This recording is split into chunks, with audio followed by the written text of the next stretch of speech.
let's talk about white supremacy and how it has come to be. In this conversation, let us also note the treatment of African Americans and the brutal world that is history.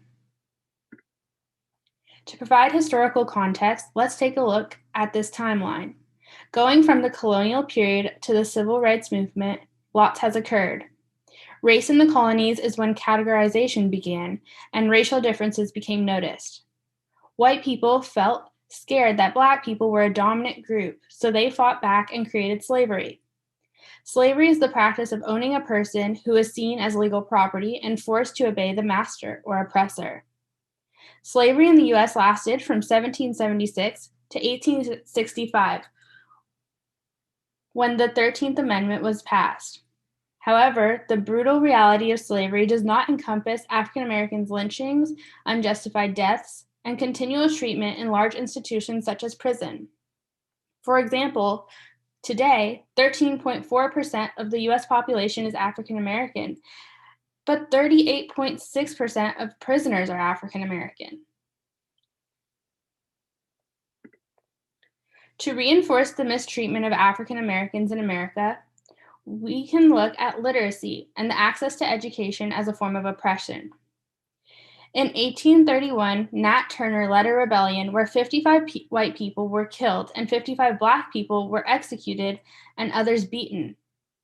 This led to oppressive legislation prohibiting enslaved people from education, assembly, and movement. In the antebellum South, only 10% of enslaved African Americans were literate because white people feared that if Black people were literate, they would have control. After the Civil War, schools began to open up and African Americans were educated. Let's take a look at this video where Okalani Dawkins describes the importance of learning Black history.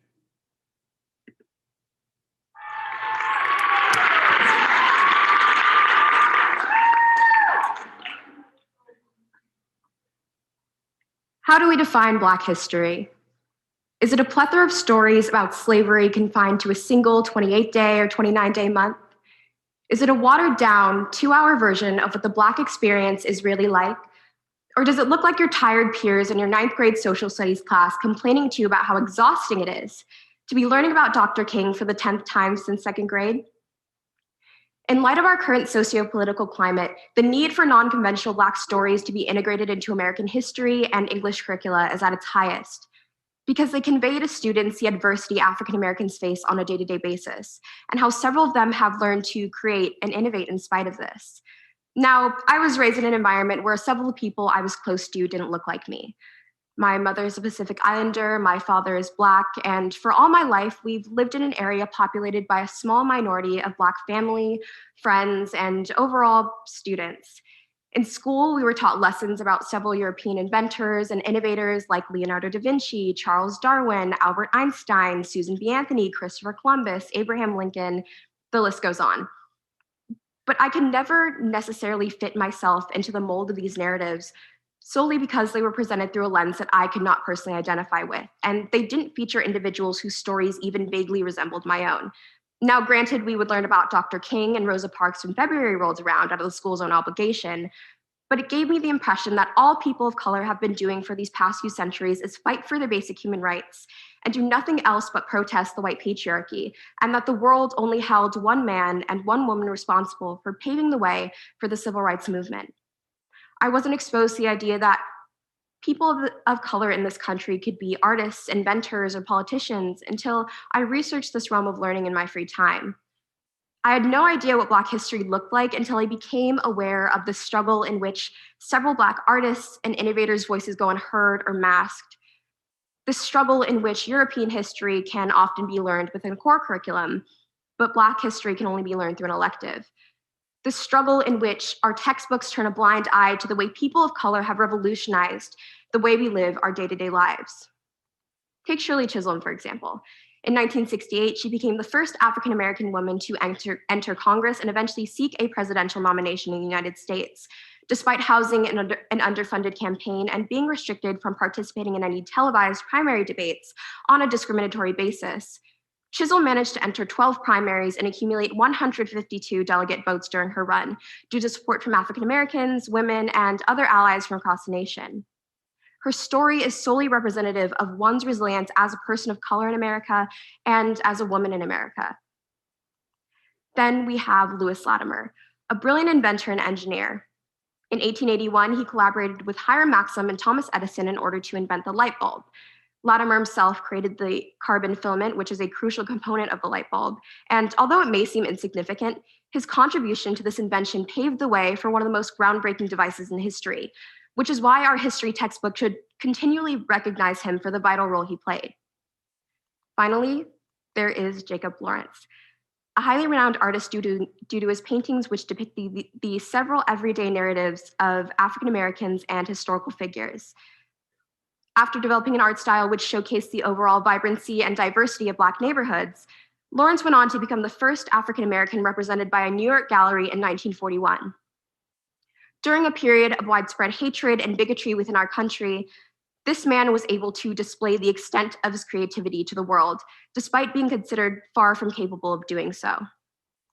If we as a society are hesitant to create a push for more diversity in our English and history curricula, it creates a potential divide in what certain students feel they can and cannot be, and it limits what they feel is possible to achieve as individuals, all because of the fact that several educators failed to shed light on the many contributions made by African Americans throughout history.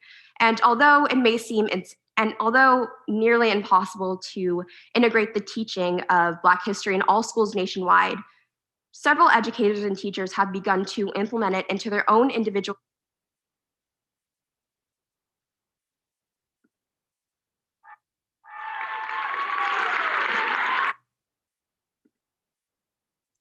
To transition into what is happening now, we experienced a presidency that rewarded white supremacy, violence, invasion of the Capitol, and much more.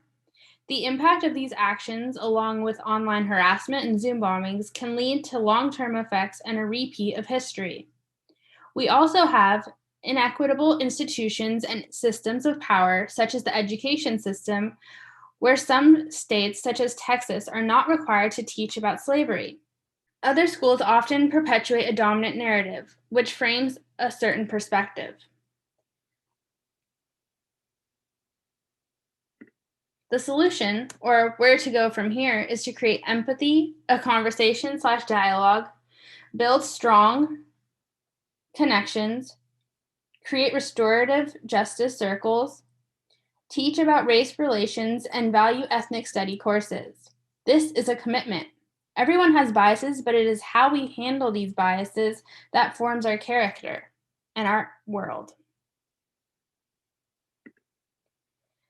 Some tools include talk to a friend or loved one about this topic. Do research with them or just hear their story.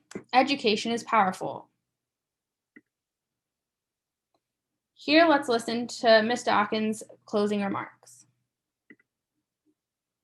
Sparks inspiration in the minds of young Black students, but it imbues a sense of pride in them, allowing them to come home and tell their parents, hey, they look like me, when referring to brilliant engineers, writers, doctors, lawyers, etc., who've essentially paved a way for the youth of this generation to live in prosperity and work toward an overall state of solidarity in American culture. Because Black history is American history. This country we live in, the soil we walk on, and even several devices we use day to day originated from the minds of several Black innovators. In the near future, I want young Black boys and girls to be able to sit in their history classes and take part in a curriculum that features the stories of people like Shirley Chisholm and Lewis Latimer. The youth of this generation should have the ability to skim through their English and history textbooks to reveal several people who they feel they can empathize with, people they can strive to become. And with this newfound knowledge of the great minds that came before, students of color throughout the country can reach their full potential and work toward creating a better future for our nation. In turn, this can certainly benefit the worldview of other people of color as well as non-people of color in America, because our country is a monumental blend of identities, even extending outside of the boundaries of a single race. Incorporating Black stories simply opens up discussion regarding the people of color as a whole, provoking questions among educators, such as what can I do to contribute to breaking racial stereotypes? Or how can I convey to students that success does not align with a single ethnic origin? By incorporating these ideas within a classroom setting, our schools would be taking a step toward overall acceptance and solidarity by showing students that historical triumphs can be made by individuals of any origin. Thank you.